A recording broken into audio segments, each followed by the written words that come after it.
ദൈവനാമത്തിന് മഹത്വം ഉണ്ടായിരിക്കട്ടെ. എൻ്റെ പേര് ജിത്തു ജോണി. ഞാൻ തിരുവല്ലയിൽ നിന്നാണ് വരുന്നത്. ഞാനൊരു ഓർത്തഡോക്സ് സഭാവിശ്വാസിയാണ്. ഇതെൻ്റെ ഹസ്ബൻഡ് റിജോ ഫിലിപ്പ് മാത്യു. ഇതെൻ്റെ മകൾ റെയ്ന എലിൻ റിജോ, മകൻ റാഫേൽ ഫിലിപ്പ് റിജോ. ഞാൻ മകൻ്റെ സാക്ഷ്യമാണ് ഇപ്പോൾ പറയാനായിട്ട് പോകുന്നത്. കൂടെ എനിക്ക് കിട്ടിയ വേറെ അനുഗ്രഹങ്ങളും. 2023 സെപ്റ്റംബർ മാസം 19-ാം തീയതിയാണ് ഞാൻ ആദ്യമായിട്ട് കൃപാസനത്തിൽ വന്ന് ഉടമ്പടി എടുക്കുന്നത്. എൻ്റെ കസിൻ ചേച്ചി പറഞ്ഞ പ്രകാരമാണ് ഞാൻ സൗദിയിൽ നിന്ന് എക്സിറ്റ് വന്നതിന് ശേഷം ഉടമ്പടി വന്നെടുക്കണം, പ്രാർത്ഥിക്കണം എന്നൊക്കെ പറഞ്ഞു. അപ്പോൾ ആദ്യമൊക്കെ ഉടമ്പടി എന്താണെന്ന് കേൾക്കുമ്പം എന്തോ വലിയ കാര്യങ്ങൾ ചെയ്യാനുണ്ടെന്നാണ് വിചാരിച്ചിരുന്നത്. പക്ഷേ ഉടമ്പടി എടുക്കാനായിട്ട് ഒരു ദിവസം എനിക്ക് വരണം എന്ന് പറഞ്ഞു. ഹസ്ബൻഡ് എന്നെ കൊണ്ടുവന്ന് വിട്ടു. ഞാനങ്ങനെ ഉടമ്പടി എടുത്തു. ഉടമ്പടി എടുക്കാൻ കഴിയും. ഞാൻ മണ്ണർകാട് പള്ളിയിൽ പോകാൻ നിന്നപ്പം ബസ് സ്റ്റോപ്പിൽ വെച്ചിട്ട് ഒരു കുട്ടി എനിക്ക് ജൂലൈ മാസത്തിലെ പത്രം തന്നു. ആ പത്രം വായിച്ചു. അതിൻ്റെ അകത്ത് താഴെ എഴുതിയിട്ടുണ്ട്, ജോസഫ് അച്ഛൻ എഴുതി. അതാണ് എന്നെ ആദ്യം സ്ട്രൈക്ക് ചെയ്തത്. ഇതൊരു മരുന്നോ ലേപനമോ ആയിട്ട് ഉപയോഗിക്കാൻ കൃപാസനത്തിൽ നിന്ന് പറഞ്ഞിട്ടില്ല. നമ്മളെല്ലാവരും തന്നെ ട്രോള് കണ്ടു കാണുമായിരിക്കും, കൃപാസനത്തിൻ്റെ പത്രം അരച്ച് കലക്കി കുടിച്ചു കഴിച്ചു. അപ്പോൾ അങ്ങനെ ഒരു വിശ്വാസം ഞങ്ങൾക്ക് ആർക്കും ഇല്ലായിരുന്നു. പക്ഷേ അത് വായിച്ചതോടെയാണ് എൻ്റെ ശ്വാസമുട്ടൽ മാറിയത്. അതിൽ വരുന്നതിന് മുന്നേ തന്നെ ഞാൻ ജനുവരി 24 ഈ വർഷം 21 വന്ന് ജോസഫ് അച്ഛൻ്റെ കയ്യൊപ്പ് ശുശ്രൂഷ മേടിച്ചിരുന്നു. ഞാൻ OET പഠിക്കുന്നുണ്ടായിരുന്നു, ആ പരീക്ഷയിൽ വിജയം നേടാൻ. അപ്പോൾ അതിൽ വന്നപ്പോൾ ഞാൻ അറിയുന്നില്ല പ്രഗ്നൻ്റ് ആയിരുന്നു എന്ന്. ജനുവരി 31-ാം തീയതി ഞാൻ UPT പോസിറ്റീവായി. പരിശുദ്ധ അമ്മയുടെ സുഗന്ധത്തിൻ്റെ മണങ്ങൾ അതുപോലെ തന്നെ എനിക്ക് പല രീതിയിൽ ഞാൻ കണ്ടിട്ടുണ്ട്. അതുപോലെ അന്ന് ജനുവരി 31 UPT പോസിറ്റീവ് ആവുന്നു. ഫെബ്രുവരി 1, 2, 3 എനിക്കറിയില്ല, മോളെ വലത്ത് കയ്യിലും പിടിച്ച് ഇടത്ത് കയ്യിലൊരു മകനെ പിടിച്ച്, എൻ്റെ മോളുടെ മുഖഛായ ഏകദേശം വരുന്ന ഒരു മകനെ പിടിച്ചിട്ട് മാതാവ് മേഘത്തിൽ നിന്ന് ഇറങ്ങി വരുന്ന കണ്ടു. അങ്ങനെ കണ്ടപ്പോൾ ഞാൻ ഡെലിവറി കഴിഞ്ഞ് പറഞ്ഞിരുന്ന എല്ലാവരും അതൊക്കെ ചുമ്മാതെ അങ്ങനെ ചിന്തിക്കുള്ളൂ എന്നറിയാം. അതുകൊണ്ട് ഞാൻ അന്ന് തന്നെ ഹസ്ബൻഡിനോടും പറഞ്ഞു, എൻ്റെ അമ്മയോടും എന്നെ ഉടമ്പടി എടുക്കാൻ പ്രേരിപ്പിച്ച എൻ്റെ കസിനോടും. അപ്പോൾ ചേച്ചി പറഞ്ഞു എന്നോട്, മോളെ നീ കണ്ടിട്ടുണ്ടേ അമ്മ കൊണ്ടുവന്ന നിൻ്റെ കുഞ്ഞിനെ, വേറെ ആരുടെയും അല്ല. അപ്പം നമുക്കറിയത്തില്ലല്ലോ. ജെരമ്യാവിൻ്റെ പുസ്തകത്തിനകത്ത് പറയുന്നുണ്ട്, നീ അമ്മയുടെ ഉദരത്തിൽ ഉത്ഭവിക്കുമ്പം തന്നെ കർത്താവ് പറയുന്നത്. അപ്പം എത്ര അധികമായിട്ട് ഒരു ചെറിയ വട്ടം, നേഴ്സായിട്ടോ അല്ലെങ്കിൽ മെഡിക്കൽ പ്രൊഫഷനുള്ള എല്ലാവർക്കും തന്നെ അറിയാം, ഒരു ചെറിയ വട്ടം മാത്രമേ ഉള്ളൂ ആദ്യത്തെ ഒരു മാസം. നമുക്കൊന്ന് ഹാർട്ട് ബീറ്റ് ഉണ്ടോ അത് മാത്രമേ ആ ഫീറ്റൽ പോളിൽ അറിയത്തുള്ളൂ. അങ്ങനെ അത് കഴിഞ്ഞു. ഫെബ്രുവരി മാർച്ച് കാലഘട്ടങ്ങളിൽ എനിക്ക് നന്നായിട്ട് ഫ്ലൂയിഡൊക്കെ ഉണ്ടെന്ന് പറഞ്ഞു. അതുകൊണ്ട് ബെഡ് റെസ്റ്റ് എടുത്തില്ലേ, ബ്ലീഡിങ് ആയിട്ട് അബോഷനൊക്കെ ചാൻസ് ഉണ്ട്. മൂത്ത മകൾക്ക് 8 വയസ്സാണ്. അപ്പം 8 വയസ്സാകുന്നു. അപ്പം അത്രത്തോളം ഗ്യാപ്പും ഉണ്ട്. അതിനുശേഷം ജൂൺ 13 എൻ്റെ പിറന്നാളിന് 2 ദിവസം മുന്നേ എനിക്കൊരു സ്പോട്ടിങ് പോലെ വന്നു. അപ്പോൾ ഇത്രയും നാളിന് കൂടെ ചേർന്നുള്ളതായതുകൊണ്ട് റെസ്റ്റൊക്കെ എടുത്തിരുന്നെങ്കിലും ചില പ്രയാസങ്ങൾ കാരണം റെസ്റ്റൊന്നും എടുക്കാൻ പറ്റിയില്ല. അങ്ങനെ ബ്ലീഡിങ് പോലെ കാണിച്ചു. അവിടെ ചെന്നു ആശുപത്രിയിൽ. ദൈവകൃപയാൽ പരിശുദ്ധ അമ്മയുടെ അനുഗ്രഹത്താൽ ഒരു കുഴപ്പമില്ല. ഈ സ്കാനിങ്ങിലെല്ലാം കുഞ്ഞിൻ്റെ തലയല്ല താഴെ, നിങ്ങൾക്കറിയാം ബാക്ക് ഭാഗമായിരുന്നു താഴെ ഉണ്ടായിരുന്നത്. ഓഗസ്റ്റ് മാസം 15-ാം തീയതി അമ്മയുടെ പെരുന്നാളുടെ അന്ന് ഞാൻ സ്കാൻ ചെയ്യാൻ പോയ സമയത്തും കുഞ്ഞിൻ്റെ തല താഴെ. അന്നേരം ഞാൻ പറഞ്ഞു, സ്കാൻ ചെയ്യുന്ന ഡോക്ടറുമായിട്ട് ഞാൻ അധികം സംസാരിക്കുന്നില്ല, അങ്ങനെ സംസാരിക്കാത്ത വ്യക്തിയുമാണ്. അപ്പം അമ്മ അത് സംസാരിച്ച് പറയണം. പതിവില്ലാതെ അന്ന് ഡോക്ടർ ഉറക്കെ വിളിച്ച് പറഞ്ഞു, സെഫാലിക് ഗ്രേഡ് 2. അപ്പം നേഴ്സോ അല്ലെങ്കിൽ ഞാൻ പറഞ്ഞ മെഡിക്കൽ പ്രൊഫഷനുള്ള വ്യക്തികൾക്കറിയാം സെഫാലിക് എന്ന് പറഞ്ഞാൽ കുഞ്ഞിൻ്റെ തല താഴെയാണ് വരുന്നത് എന്നുള്ളത്. അപ്പം തല താഴെ വന്നു എന്നുള്ളപ്പോൾ സന്തോഷമായി. അടുത്ത സ്കാനിങ്ങിലും അങ്ങനെ. സെപ്റ്റംബർ 29-നാണ് എനിക്ക് ഡ്യൂ ഡേറ്റ് തന്നിരുന്നത്. സെപ്റ്റംബർ 14-ാം തീയതി ആയപ്പോൾ എനിക്ക് വേദന വന്നു. സെപ്റ്റംബർ 9-ാം തീയതി ഞാൻ സ്കാനിങ് ചെയ്തിരുന്നു. അന്നേരം തല താഴെയാണ്, വേറെ കുഴപ്പങ്ങളില്ല, ഓക്കെ ആയിട്ടിരിക്കുന്നുണ്ട്. 4-ാം തീയതി 14-ന് ചെന്നതിന് ശേഷം 15-ന് എന്നോട് പറഞ്ഞു, ഓണമല്ലേ, അതുകൊണ്ട് സീനിയർ നിയോനേറ്റോളജിസ്റ്റ് ഇല്ലാത്തത് കൊണ്ട് നമുക്ക് 15-ാം തീയതി വൈകുന്നേരം മെഡിസിൻ തന്ന് നോക്കാം. അത് ഞാൻ പറഞ്ഞു കുഴപ്പമില്ല. ഈ ഡോക്ടേഴ്സിനെയൊക്കെ എനിക്കറിയാം, ആദ്യത്തെ മോളുടെ ഡെലിവറി എടുത്ത ആ സെയിം ആൾക്കാരൊക്കെ ടീംസ് ആയിരുന്നുകൊണ്ട് അറിയാം. അപ്പോൾ ഞാൻ പറഞ്ഞു കുഴപ്പമില്ല ഡോക്ടർ. പക്ഷേ 15-ന് എന്നെ ലേബർ റൂമിൽ ചെന്ന് കണ്ട് ഡോക്ടർ സ്കാൻ ചെയ്യാൻ പാൽപേഷൻ ചെയ്യാൻ നോക്കുന്നതിന് മുന്നേ ഒരു മോളെ ഇത് തലയല്ല കേട്ടോ താഴെ. അപ്പോൾ ഞാൻ ഇല്ല മാഡം, ഞാനും ഹസ്ബൻഡ് ഞങ്ങൾ പ്രതീക്ഷിച്ച് ചെല്ലുന്നത് നോർമൽ ഡെലിവറിക്ക് വേണ്ടി, ഒരിക്കലും ഒരു സീസേറിയൻ ചെയ്യാൻ വേണ്ടിയിട്ടല്ല. അവിടെ ചെന്ന് കഴിഞ്ഞപ്പോൾ ഡോക്ടർ, ഞാൻ അല്ല ഡോക്ടറെ അങ്ങനെ. അപ്പോഴേക്കും എൻ്റെ മനസ്സങ്ങ് പതറി. അതിനുശേഷം ഡോക്ടർ പറഞ്ഞു, മോളെ നമുക്ക് സ്കാൻ ചെയ്ത് നോക്കാം. സ്കാൻ അന്നേരം തന്നെ ചെയ്തപ്പം കുഞ്ഞ് കിടക്കുന്ന നേഴ്സായിട്ടുള്ളവർക്കറിയാം ട്രാൻസ്വേഴ്സ് ലൈ എന്ന് പറയും. അതായത് കുഞ്ഞിൻ്റെ തല ഇവിടെയും വലത്ത് സൈഡിലും ഇടത്ത് സൈഡിലായിരുന്നു, ബാക്ക് നടുഭാഗമാണ് നേരെ താഴെയായിട്ട് വരുന്നത്. അപ്പോൾ ഞാനൊരു നേഴ്സായതുകൊണ്ട് തന്നെ എനിക്കറിയാൻ ഒരിക്കലും ട്രാൻസ്വേഴ്സ് ലൈയും ഒബ്ലിക് ലൈയും നമുക്ക് പിടിച്ച് തിരിച്ചിടാനോ അങ്ങനൊന്നും പറ്റത്തില്ല. കാര്യം അങ്ങനെയൊക്കെ ചെയ്താൽ അകത്ത് കിടക്കുന്ന കുഞ്ഞ് മെക്കോണിയം കുടിച്ച് അങ്ങനെ നിൽക്കുകയോ അല്ലെങ്കിൽ കോഡ് പ്രൊലാപ്സ് കഴുത്തെ കൂടെ ചുറ്റുമോ എന്നൊന്നും അറിയത്തില്ല ആർക്കും. എന്നിട്ട് ഡോക്ടർ പറഞ്ഞു വിഷമിക്കേണ്ട, നമുക്ക് CS പോസിറ്റീവ്. അപ്പോൾ ഞാൻ പ്രിപ്പയർഡല്ല. പിന്നെ ആഗ്രഹിച്ച് തമ്പുരാൻ തന്നൊരു വരദാനമാണ്, അത് നമുക്ക് കളയാൻ എൻ്റെ ഒരു ആഗ്രഹത്തിന് വേണ്ടി മാറ്റി വെക്കാൻ പറ്റില്ല. പക്ഷേ എനിക്ക് മുന്നേ 2 ആഴ്ചയേ ഉള്ളൂ. അപ്പോൾ ഞാൻ അമ്മയോട് പറഞ്ഞു, അമ്മേ എനിക്ക് അറിയത്തില്ല, ഞാൻ ഭയങ്കര കരച്ചിൽ വെച്ചാൽ ഭയങ്കര കരച്ചിൽ. പിന്നെ തമ്പുരാൻ എൻ്റെ ഇഷ്ടം ഇതാണെന്നുണ്ടെങ്കിൽ സിസേറിയൻ തന്നെ നടക്കട്ടെന്ന് വിചാരിച്ചു. അതിന് മുന്നേ അവിടെ ഒരു സിസ്റ്റർ, എല്ലാവരും ഇല്ല, ഒരു സിസ്റ്റർ ഇതുപോലെ ഉടമ്പടിയിലെടുത്ത് എന്നോട് ചോദിച്ചാൽ അമ്മയുടെ ആളാണോ? ഞാൻ പറഞ്ഞാൽ അമ്മയുടെ ആളേജി, ഇപ്പം ഭയങ്കര ഇതിലാണ്. നേരത്തെ ഞാൻ അത്ര ഉണ്ടായിരുന്നു എന്ന് എനിക്കറിയാം. ഞാൻ തമ്പുരാനോട് ഡയറക്റ്റ് പറയുന്ന ഒരാളായിരുന്നു. പിന്നെ അന്തോണിയോസ് പുണ്യാളിനോടും പറയും. അങ്ങനെ ഡോക്ടർ എന്നെ വന്ന് ചെക്ക് ചെയ്തപ്പോഴും തല 8:30, പിറ്റേ ദിവസം രാവിലെ പ്രതീക്ഷിക്കുന്ന പ്രാർത്ഥന 5:30. ഈ സമയങ്ങളിൽ മുഴുവനും ഞാൻ ഉടമ്പടി എടുത്ത് അന്ന് തൊട്ട് ഇന്ന് വരെ എൻ്റെ കുടുംബം മുഴുവനും എന്നും വിശുദ്ധ തൈലം ഉപയോഗിച്ചും അതുപോലെ തന്നെ ഉപ്പും തേനും ഉപയോഗിച്ചാണ് ഞങ്ങൾ മുന്നോട്ട്. ഒരു ചെറിയ പനി വന്നാൽ പോലും ഞങ്ങൾ ഉപയോഗിക്കുന്നത്.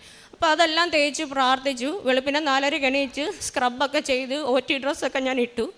അപ്പോഴും ഞാൻ തൊട്ടപ്പം വലത്തെ സൈഡിൽ തന്നെയാണ് കുഞ്ഞിൻ്റെ തല ഇരിക്കുന്നത്. അതൊക്കെ നമുക്കറിയാൻ തൊടുമ്പോൾ മുഴച്ച് നിൽക്കുക. അപ്പോൾ ഞാൻ എൻ്റെ അമ്മയോട് പറഞ്ഞു, അമ്മ ഇങ്ങനെയാണല്ലോ. അപ്പോഴും ഞാൻ തലേദിവസം എന്നെ നോക്കുന്ന ഡോക്ടർ, ഗൈനക്കോളജി ഡോക്ടർ ശോഷ വിളിച്ചിട്ട് പറഞ്ഞു, മോളെ വിഷമിക്കേണ്ട, God will do miracle for you എന്ന് പറഞ്ഞു. അപ്പോൾ ഞാൻ ഓക്കെ മാം. എന്നിട്ട് ഞാൻ കരഞ്ഞിട്ട് പറഞ്ഞു, അമ്മേ എനിക്ക് കാണണ്ട, നീ ഒന്നും തിരിച്ചിട്ടിട്ട് പോണേ. പലരുടെ സാക്ഷ്യങ്ങളിലും ഞാൻ കേട്ടിട്ടുണ്ട്. ഞാൻ പറയാതെ തന്നെ അച്ഛൻ പറയുന്ന പോലെ ഓരോരുത്തർക്ക് വരദാനം പോലെ കിട്ടുന്ന പോലെ സുഗന്ധാഭിഷേകം ഇങ്ങനെ അതെല്ലാം എനിക്ക് കിട്ടിയിട്ടുണ്ട്. ഈ അച്ഛൻ്റെ ടോക്ക് കേൾക്കുമ്പോൾ ഞാൻ ഓർക്കും, എനിക്ക് ഇത്രയൊക്കെ കിട്ടിയിട്ടുണ്ടല്ലോ. എൻ്റെ കൂടെ OET എക്സാം എഴുതാൻ വന്നപ്പോൾ ഞാനിങ്ങനെ ഒരു കൊച്ചിനോട് കഥകൾ എൻ്റെ പറഞ്ഞു, ചേച്ചി ഞാനൊരു കാത്തലിക്കാണ്, എന്നിട്ട് എനിക്കിതൊന്നും കിട്ടണില്ലല്ലോ. ഞാൻ പറഞ്ഞു, മോളെ ഞാൻ അത്ര ഇതായിട്ടല്ല, പക്ഷെ ഞാൻ മാധവനോട് പറയും, അമ്മേ എനിക്ക് ഇങ്ങനെയൊക്കെ ഉണ്ട് പ്രശ്നങ്ങൾ, അല്ല ഇതാണെന്നുള്ളത് അറിഞ്ഞ് അമ്മ തന്നെ എൻ്റെ അടുത്ത് എപ്പോഴും എനിക്ക് ഒരു പ്രൊട്ടക്ഷൻ ഫീൽ എപ്പോഴും തോന്നും. എന്നിട്ട് ഇത് വന്നു. അത് കഴിഞ്ഞിട്ട് താഴെ കൊണ്ടുപോയി. അപ്പം ഭയങ്കര കരച്ചിലുമൊക്കെ. 8:30 ഒരു ജൂനിയർ ഡോക്ടർ വന്ന് നോക്കിയപ്പം തല വലത്തെ സൈഡിൽ തന്നെ കിടക്കുക.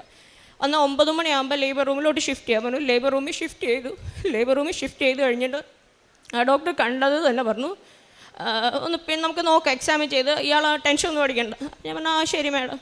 തല പിടിച്ചു, തലയാ താഴെ. അപ്പോൾ ഈ 8:30 തൊട്ട് 9 മണി വരെ അധികം സമയമൊന്നും ഇല്ലാരും മണിക്കൂറേ ഉള്ളൂ. എനിക്ക് വേണ്ടി എൻ്റെ തമ്പുരാൻ അമ്മയെ വിട്ടത് ഇറക്കി തന്നതാണെന്ന് എനിക്കറിയാവുന്നത്. ഞാൻ എങ്ങനെ നന്ദി പറയേണ്ടതെന്ന് എനിക്കറിയില്ല. അന്നേരം ഡോക്ടർ പറഞ്ഞു, ഇത് തല ഫിക്സായി ശരിക്കും വന്നിട്ടില്ല, പക്ഷേ ഇത് നമുക്ക് ചെയ്യാൻ പറ്റും, നോർമലാക്കുന്നത്. എന്നിട്ട് ഞാൻ കരഞ്ഞിട്ട് ഇങ്ങനെ സൈഡിലോട്ട് നോക്കിയപ്പോൾ ഈ കൃപാസനത്തിൽ വരുന്നതിന് തൊട്ട് മുന്നേ എനിക്ക് എന്തെന്നറിയത്തില്ല, മേഘങ്ങളോടൊരു ഇഷ്ടം. ഞാനിവിടെ ഈ കൃപാസനത്തിൽ ആദ്യമായിട്ട് വന്നപ്പോഴും നമ്മുടെ വീട്ടിൽ ചെന്ന് ഇപ്പോൾ പെൺമക്കളെ കല്യാണം കഴിപ്പിച്ച് വിട്ട പെൺപിള്ളേരാണെങ്കിൽ പ്രത്യേകിച്ച് അവരവരുടെ വീട്ടിൽ ചെല്ലുമ്പോൾ കരയുന്ന പോലെ ഇവിടെ വന്നിരുന്നു ഞാൻ ഈ ആൾക്കാരുടെ ഫ്രണ്ടിൽ നിന്ന് ഒത്തിരി കരഞ്ഞു. അപ്പോൾ ഞാൻ പഠിക്കുന്ന സമയങ്ങളിൽ അങ്ങനെ കരഞ്ഞിട്ടുള്ളൂ, അല്ലാതെ കരഞ്ഞില്ല. എന്നിട്ടും എൻ്റെ ഫ്രണ്ട്സിൻ്റെയൊക്കെ കസിൻസ് അല്ലെ അവരുടെയൊക്കെ വിഷമങ്ങൾ പറഞ്ഞ് എന്നോട് പ്രാർത്ഥിക്കാൻ പറയാറുണ്ട്. അതൊക്കെയാണ് ഞാൻ ഓർത്തത്. അപ്പോൾ ഈ മേഘം ഇങ്ങനെ ഞാൻ ഇവിടെ വെച്ചാൽ ശ്രദ്ധിച്ചത്. ഓക്കെ, അതുപോലത്തെ മേഘത്തിൽ അമ്മ കുഞ്ഞിനെ കൊണ്ട് ഇങ്ങനെ ഒരു സൈഡ് വ്യൂ പോലെ എനിക്ക് കാണിച്ചു. അപ്പോൾ എനിക്ക് മനസ്സിൽ പരിശുദ്ധ അമ്മ എന്നെ വിട്ടിട്ടില്ല, എന്നെ ചേർത്ത് എന്നെ പിടിച്ചിട്ടുണ്ട്, എൻ്റെ കുഞ്ഞിനെ തരുന്നു. അത് കഴിഞ്ഞിട്ട് 2:30 മരുന്ന് വെച്ചു. എല്ലാവർക്കും അറിയാം നോർമൽ ഡെലിവറി രണ്ടാമത്തെ അമ്മ വേഗം തന്നെയാകും. ഞാൻ അതിവേദന അനുഭവിച്ചു. മോളുടെ അത് അത്രയ്ക്കായിട്ടുള്ളൊന്നും ഇല്ലായിരുന്നു. എന്നിട്ടും ഒന്നും ആവുന്നില്ല. എന്നെ നോക്കി 2 ഡോക്ടർമാരെ എനിക്കറിയാവുന്നത്. അപ്പോൾ അവരുടെ മാസ്ക് വെച്ചാലും കണ്ണുകൾ കൊണ്ട് തന്നെ അവർ പറയുന്നുണ്ട് ഇച്ചിരി ബുദ്ധിമുട്ടാണ്, റിസ്ക് ആണെന്നുള്ളത്. കാര്യം ഇച്ചിരി മരുന്ന് കൂട്ടി തരുമ്പം എൻ്റെ ഹാർട്ട് റേറ്റും കുഞ്ഞിൻ്റെ ഹാർട്ട് റേറ്റും പോവുക, എമർജൻസി ആയിട്ട് ഓപ്പറേഷൻ ചെയ്യേണ്ടി വരുമോ, കിട്ടുമോ അമ്മയും കുഞ്ഞിനെയും, അങ്ങനെയൊക്കെ ഒരു ഇത്. അപ്പം ഞാൻ ചോദിക്കുന്നുണ്ട്, ഞാൻ ഉറങ്ങിപ്പോയി കഴിഞ്ഞാൽ എൻ്റെ കുഞ്ഞിനെന്തെങ്കിലും ഈ കുഴപ്പമൊന്നുമില്ല, ധൈര്യമായിട്ട്. എന്നാൽ ഈ സമയങ്ങളിലൊക്കെ ഞാൻ മാതാവിനോട് പ്രാർത്ഥിച്ചുകൊണ്ട് നന്മ നിറഞ്ഞ മറിയമേ വിശ്വാസ പ്രമാണം സ്വർഗ്ഗസ്ഥനായ പിതാവേയും ചൊല്ലിയത്. അതിൻ്റെ ഇടയിൽ എല്ലാവരും പറഞ്ഞു, ഈ വേദന എന്താ ഇങ്ങനെ വരുന്നതൊരു നല്ല വേദനയല്ല. എല്ലാവർക്കും നേഴ്സായിട്ടുള്ളവർക്ക് അറിയാം, കൺട്രാക്ഷൻസ് നന്നായിട്ട് വന്നില്ല, നമുക്കൊരു പ്രോഗ്രസ് ഇല്ലാതെ ഫീറ്റൽ ഡിസ്ട്രസ്സോ അല്ല റെസ്പിറേറ്ററി ഡിസ്ട്രസ്സോ എല്ലാം അടിക്കാൻ ചാൻസ് ഉണ്ട്. അത് കഴിഞ്ഞ് ഇങ്ങനെ അതിനെ പൊക്കോണ്ടിരുന്നു. അപ്പം ഒരു 9 മണി ഇതെന്താ ആവാത്തിങ്ങനെ. അപ്പോൾ ഈ ജോസഫ് അച്ഛൻ പറഞ്ഞൊരു കാര്യം കയറുന്നുണ്ട്, സമയ ചുരുക്കത്തിൻ്റെ അമ്മ ഓടിയെത്തും. ഞാനങ്ങനെ എല്ലാ വിഷയങ്ങൾക്കും വേണ്ടിയിട്ട് ആവശ്യപ്പെട്ടിട്ടില്ല. പക്ഷെ ഞാൻ അമ്മയോട് പറഞ്ഞു, അമ്മേ സമയ ചുരുക്കത്തിൻ്റെ അമ്മ എൻ്റെ കുഞ്ഞിനെ ഇത്രയും ഞാൻ അനുഭവിച്ചു, ഇനി ഇത്രയും കൂടെ കുഞ്ഞ് സഹിച്ചു, അതിനൊന്നും വരുത്തല്ലേ. ഞാൻ വന്ന് സാക്ഷി പറഞ്ഞോളാം, അമ്മ വേഗം എൻ്റെ കുഞ്ഞിനെ പുറത്ത് ആയുസ്സും ആരോഗ്യത്തോടു കൂടി തരണേന്ന് പ്രാർത്ഥിച്ചു. അതിൻ്റെ പ്രകാരം കുഞ്ഞിന് പിന്നെ പെട്ടെന്ന് എനിക്ക് പെയിൻ വന്നു. 11/10 സെപ്റ്റംബർ 16 ഞാനൊരു ആൺകുഞ്ഞിന് ജന്മം നൽകി. സന്തോഷത്തോടു കൂടി അമ്മ പറഞ്ഞ പോലെ ഞാൻ അമ്മയോടും വാക്ക് പറഞ്ഞിരുന്നു, അമ്മേ ഞാൻ ഇയാൾ താരെ വന്ന് എൻ്റെ കുഞ്ഞിനെ കൊണ്ട് സാക്ഷ്യം പറയും. ഇന്ന് ഈ കുടുംബത്തോടൊത്ത് എനിക്ക് എൻ്റെ സാക്ഷ്യം രേഖപ്പെടുത്താൻ കിട്ടിയല്ലോ, ഒത്തിരി നന്ദി. ഞാൻ പരിശുദ്ധ അമ്മയ്ക്കും തിരുക്കുമാരനും. എന്നെ സംബന്ധിച്ച് ഞാനൊരു ജാക്കോബൈറ്റ് വിശ്വാസിയായിരുന്നു. എന്നെ ഓർത്തഡോക്സിലോട്ടാണ് വിവാഹം കഴിപ്പിച്ചത്. പ്രാർത്ഥന പണ്ട് തൊട്ടേ ഉണ്ട്, പള്ളി കാര്യങ്ങളൊക്കെ പോവും. പക്ഷെങ്കിൽ ഇവിടെ വന്നേ പിന്നാണ് ഒരു ഞായറാഴ്ച മുടങ്ങിക്കഴിഞ്ഞാൽ എന്തോ ഒരു ബുദ്ധിമുട്ട് മനസ്സിലാക്കുന്നത്. അതുപോലെ തന്നെ കുമ്പസാരങ്ങൾ, കാത്തലിക്സ് പോലെ ഞങ്ങൾക്ക് എപ്പോഴും കുമ്പസാരങ്ങളില്ല. വിശേഷപ്പെട്ട ദിവസങ്ങളോ അങ്ങനെ എന്തെങ്കിലുമൊക്കെ വരുമ്പോൾ കുമ്പസാരിക്കുള്ളൂ. വിശേഷപ്പെട്ട ദിവസങ്ങളല്ലാതെ ഇപ്പം 2 ആഴ്ച കൂടുമ്പോൾ കുമ്പസാരിക്കാനും, അതുപോലെ തന്നെ ബൈബിള് വായിക്കുന്ന വചനത്തിലൂടെ അപ്പൻ എന്നോട് സംസാരിക്കാറുണ്ടായിരുന്നത് എനിക്ക്. അപ്പോഴും എൻ്റെ ചേച്ചി ഫസ്റ്റ് ഉടമ്പടി എടുത്ത കാലഘട്ടങ്ങളിൽ എന്നോട് പറയും, ബൈബിള് വായിക്ക് ജിത്തു. അപ്പോഴും ഞാൻ പറയും, ഞാൻ ബൈബിള് വായിക്കുന്ന ആളാണ്, വചനത്തിൽ തമ്പുരാൻ പറയുന്നതാ. പക്ഷേ ഇത് കഴിഞ്ഞ പിന്നാണ് അരമണിക്കൂർ വായിക്കണം, അല്ല ഇത് തമ്പുരാൻ 24 മണിക്കൂറിനുള്ളിൽ നമ്മൾ ആകെ ചിലവഴിക്കുന്നത് വെറും അരമണിക്കൂറാണ് തമ്പുരാൻ നമ്മളോട് ചോദിച്ചത്. അതിന് പോലും നമുക്ക് ക്ഷമ കിട്ടാറില്ല. ഇപ്പോൾ അതിലൊക്കെ എനിക്ക് നല്ലതായിട്ട് മുന്നേറാനായിട്ട് പറ്റി. കുടുംബത്തോട് കുഞ്ഞിനെ ആണെങ്കിലും ആ ഒരു രീതിയിൽ വളർത്തുവാനായിട്ടും ഹസ്ബൻഡും ഞങ്ങൾക്കൊക്കെ കുടുംബ പ്രാർത്ഥനയിലും എല്ലാം കുറച്ചും കൂടെ. അല്ലെങ്കിൽ നമുക്ക് മാറ്റി വെക്കാൻ പറ്റുന്നത് പ്രാർത്ഥനയാണ്. തമ്പുരാൻ ഒരിക്കലും നമ്മുടെ ഇടയ്ക്ക് കംപ്ലൈൻ്റ് ആയിട്ട് വരില്ലല്ലോ. അപ്പോൾ അത് മാത്രമേ ഉള്ളൂ മാറ്റി വെക്കാൻ പറ്റുന്നത്. പക്ഷേ എനിക്ക് ഒരുപാട് അനുഗ്രഹങ്ങൾ ഇവിടെ വന്ന് ഞാൻ ഉടമ്പടി എടുക്കുന്ന സമയങ്ങളിൽ എനിക്ക് അതീവമായിട്ട് ശ്വാസമുട്ടലായിരുന്നു. ഞാനത് ആദ്യമേ പറഞ്ഞിരുന്നു. ആ ശ്വാസമുട്ടൽ പഫ് എടുക്കുന്നുണ്ട്. ഹസ്ബൻഡ് കണ്ടിരുന്നത് എനിക്ക് എൻ്റെ സൗണ്ടെന്ന് വെച്ച് കഴിഞ്ഞാൽ ഇങ്ങനെയാണ് സൗണ്ട് ഇരുന്നുകൊണ്ടിരുന്നത്. അതിൽ നിന്ന് എനിക്ക് ഒരു കുട്ടി ഈ പേപ്പർ സെപ്റ്റംബർ 13 തന്നു. ഞാൻ അത് വായിച്ചു. പക്ഷെ പിറ്റേ ദിവസം നെയ്സൽ ഇത് ഫുള്ള് ക്ലിയർ ആയപ്പോൾ എൻ്റെ ഹസ്ബൻഡ് ആയിരുന്നു, ജിത്തു ഇതിനകത്ത് എന്തോ ഉണ്ട്. അപ്പം ഞാൻ പറഞ്ഞു, എനിക്കും അത് ഫീൽ ചെയ്തു എന്തോ ഉണ്ടെന്ന്. അങ്ങനെ ആ ഇതിൽ പിന്നെ ഞാൻ ഇന്ന് വരെ പഫ് എടുത്തിട്ടില്ല. ഞാൻ ഫൊറാക്കോട്ട് 400 mg വലിക്കുന്നതായിരുന്നു. PFT നോർമൽ ലിമിറ്റ്സ് പോലും എനിക്ക് വരുന്നതല്ലായിരുന്നു. എൻ്റെ കുഞ്ഞിൻ്റേതും ഒക്കെ അലർജി ഉണ്ടായിരുന്നു. തമ്പുരാൻ്റെ കൃപ കൊണ്ട് ഒരുപാട് രോഗസൗഖ്യങ്ങളും എല്ലാം എനിക്ക് തന്നു. മദർ ഇൻ ലോയ്ക്ക് 62 ഇയേഴ്സായി. വിശുദ്ധ ഉപ്പ് ഉപയോഗിച്ചും തേനും ഉപയോഗിച്ചും മാത്രം. മമ്മി 5 കിലോമീറ്റർ ദൂരെ പോയെങ്കിൽ ഛർദ്ദിക്കുന്ന വ്യക്തിയാണ്. ഞാൻ ഈ 62-ാം വയസ്സിൽ ഇത് കൊടുത്തു. ഇന്ന് ഈ നിമിഷം വരെ വേറെ ഛർദ്ദിച്ചിട്ടില്ല. കഴിഞ്ഞ വർഷം ഒക്ടോബർ 9 ഞാൻ മമ്മിക്ക് ആ ഉപ്പ് കൊടുക്കുന്നത്. പിന്നീട് ഈ നിമിഷം വരെ ഒന്നിനും ഒരു ഇതാക്കിയിട്ടില്ല. ഞാൻ എവിടെ എന്ത് കാര്യത്തിന് പോകുമ്പോഴും പ്രാർത്ഥിക്കുന്നൊരു വചനമുണ്ട്, എന്നെ ശക്തനാക്കുന്നതിന് മുഖാന്തരം ഞാൻ സകലത്തിലും മതിയായവനാണെന്ന്. ഫിലിപ്പിയർ ലേഖനത്തിൻ്റെ 4:13. അതുപോലെ ഓരോ വചനങ്ങളിലും തമ്പുരാൻ എന്നോട് സംസാരിക്കാറുണ്ട്. നീ അകത്തോട്ട് പോകുമ്പോഴും അനുഗ്രഹിക്കപ്പെടും, പുറത്തോട്ട് വരുമ്പോഴും അനുഗ്രഹിക്കപ്പെടും. ആവർത്തന പുസ്തകത്തിൻ്റെ 28:8 നിനക്ക് തരുന്ന ദേശത്തും, 28 നേരെ താഴോട്ടുള്ള വചനങ്ങളിലും നിനക്ക് തരുന്ന ദേശത്തും നിന്നെ വാഴിക്കും എന്നുള്ള രീതിയിൽ പല രീതിയിലും തമ്പുരാൻ സംസാരിച്ച പല വചനങ്ങൾ.